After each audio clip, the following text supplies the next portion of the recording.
হিন্দু মুছলমান দুই বন্ধুৱে লাভ কৰিলে আল্ট্ৰাবাছ। হিন্দু মুছলমান কৰি থকা সকলে চাওক এই প্ৰতিবেদন।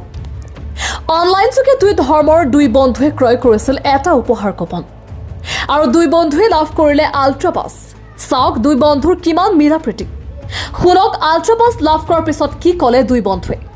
প্ৰিয় দৰ্শক, আপোনালোকৰ যদি এনেকুৱা এখন বিলাসী বাহনৰ মালিক হোৱাৰ মন বা লাখপতি হ'ব বিচাৰে তেন্তে আমাৰ স্ক্ৰীণত দিয়া নম্বৰত যোগাযোগ কৰি এখন উপহাৰ কুপন ক্ৰয় কৰক আৰু আপোনাৰ ভাগ্যৰ ফলত আপুনিও হৈ পৰক লাখপতি। মই পহিলা খেল সমিতিক কৰ্মকৰ্তাক শুভেচ্ছা যাচিছোঁ। আপোনালোকৰ কৃপাত মই এখন আল্ট্ৰাবাছ পাইছোঁ। ময়ে আছিলোঁ এছ গোস্বামী, টিকেটৰ অনাৰ।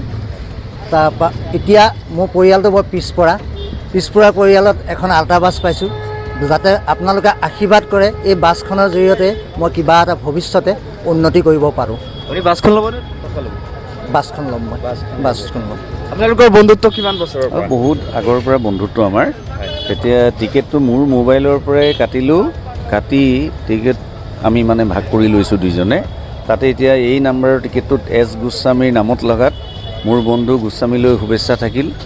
আৰু অনলাইনত মানুহে যিটো কয় যে টিকেট কাটি মানুহে ঠগন খায়, সেই বস্তুটোত আমি ক'ব খোজোঁ যে অনলাইনত টিকেট ক্ৰয় কৰি আমি ইয়াত আহি গম পাইছোঁ কণ্টেক্ট নাম্বাৰটোত যিটোত আমি টিকেট কাটিছিলোঁ সুদূৰ হোজাইৰ এজেণ্টৰ ওচৰত আছিল।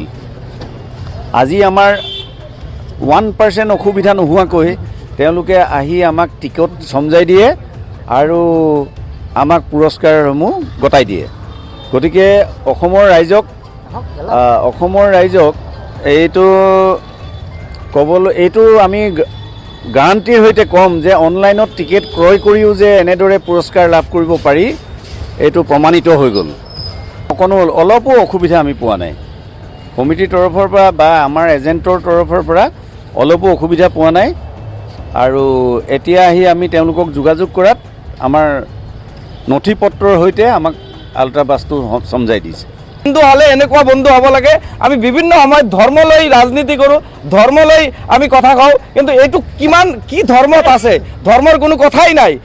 এছ গোস্বামী আৰু আনোৱাৰ, আপোনালোকে এটাবাৰ চিন্তা কৰক যে জাতিৰ লগত মিল নাই, কিন্তু ধৰ্মৰ লগত মিল নাই, কিন্তু মানুহ হিচাপে তেওঁলোকৰ কথা। আচ্ছা, আপুনি যে বেলেগ ধৰ্মৰ মানুহ, আপুনি যে এই মুছলমান ধৰ্মৰ বহুতে আমাক গালি গালাজ পাৰি থাকে বহুত সময়ত, আপুনি কেতিয়াবা বিপদৰ সন্মুখীন হোৱা নাই 10 বছৰত? নাই, হোৱা নাই। কিয় হোৱা নাই? মানে বিপদৰ সন্মুখীনটো ধেৰ হৈছোঁ, কিন্তু এই মুছলমানৰ লগত নাই, হোৱা নাই। কিয় হোৱা নাই? হোৱা নাই মই মানুহক ঘৃণা নকৰোঁ কাৰণে মই সন্মুখীন হোৱা নাই। এইটোই কথা। একেলগে বহি ভাত খোৱা দুজন মানুহ একে বাচনত খাই এতিয়া।